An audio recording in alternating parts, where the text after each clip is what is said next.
बड़ा सवाल, बिना धूमल इस बार कितना खिलेगा कमल। 21 से अधिक सीटों पर भाजपा के बगावती तेवर मिशन रिपीट में बन रहे सबसे बड़ी बाधा। 2 मंत्रियों की सीटें बदलना भी बना बड़ा रिस्क।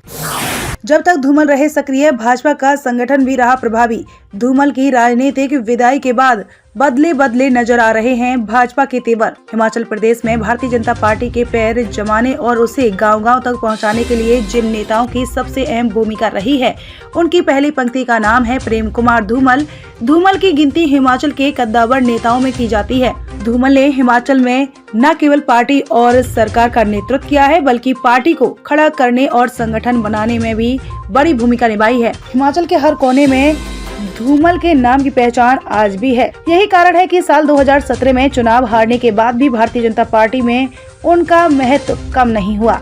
जयराम ठाकुर के मुख्यमंत्री बनने के बाद भले ही अब सत्ता का केंद्र हमीरपुर से निकलकर मंडी हो गया हो, लेकिन हमीरपुर को नजरअंदाज करना भाजपा को ही महंगा पड़ सकता है। राज्य में राजनीतिक और जातीय गणित से लेकर कार्यकर्ताओं में अपनी पैठ के कारण भी धूमल अपनी भी पार्टी के लिए एक ट्रम्प कार्ड है। लेकिन 2022 के चुनावों में धूमल चुनाव नहीं लड़ रही है। धूमल जब पिछला विधानसभा चुनाव हारे थे तो कई लोग उनकी राजनीतिक यात्रा का पूर्ण विराम घोषित करके आगे बढ़ने की भविष्यवाणी करने लगे थे, लेकिन धूमल के व्यक्तित्व के आगे ऐसी भविष्यवाणियां छोटी साबित हुईं। अपने चुनाव में हार के महज 1 सप्ताह बाद ही धूमल फिर से कार्यकर्ताओं और लोगों के बीच थे।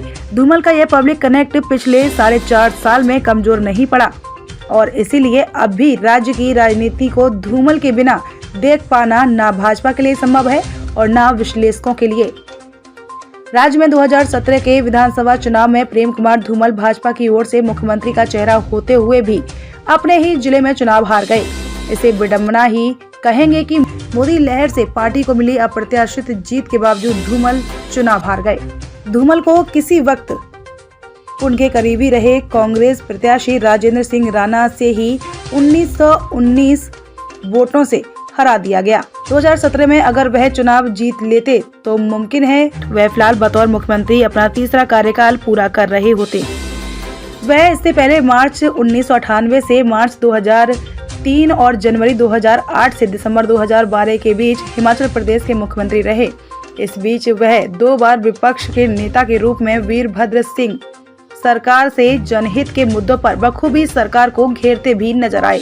इन तीनों सीटों पर भाजपा के बागी भाजपा को नुकसान पहुंचा रहे हैं। इन बागियों को मनाने संगठन लोग विफल रहे।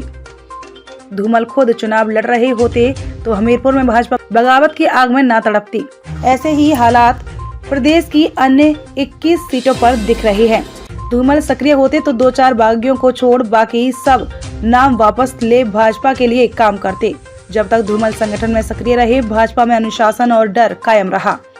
धूमल के हटते ही संगठन और भाजपा बेलगाम हो गया। इसका खामियाजा उन कार्यकर्ताओं को भुगतना पड़ रहा है जो कई वर्षों से भाजपा को जमीनी तौर पर मजबूत तो करते रहे, लेकिन उन्हें अब अपमानित कर बगावत के लिए मजबूर कर दिया गया। ओपीएस और महंगाई के मुद्दों ने भाजपा की नींद उड़ाई है। नेतृत्व अनुभवहीनता के कारण इन मुद्दों पर सही जवाब नहीं दे पा रहा है। ऐसे में फिर से धूमल की याद भाजपा नेतृत्व को आने लगी है, लेकिन वक्त अब बहुत पीछे छूट गया है। अगर हिमाचल में इस बार भाजपा की दुर्गति होती है तो इसका सबसे बड़ा कारण कर्मठ और निष्ठावान कार्यकर्ताओं की अनदेखी तथा धूमल का हिमाचल की सियासत से दूरी बनाने के लिए मजबूर करना रहेगा। हमीरपुर से रजनीश शर्मा की खास रिपोर्ट। ताजा अपडेट और खबरों के लिए देखते रहिए पोलकोल न्यूज चैनल और अधिक खबरों के लिए लाइक, सब्सक्राइब और शेयर करें हमारा फेसबुक पेज एवं यूट्यूब चैनल।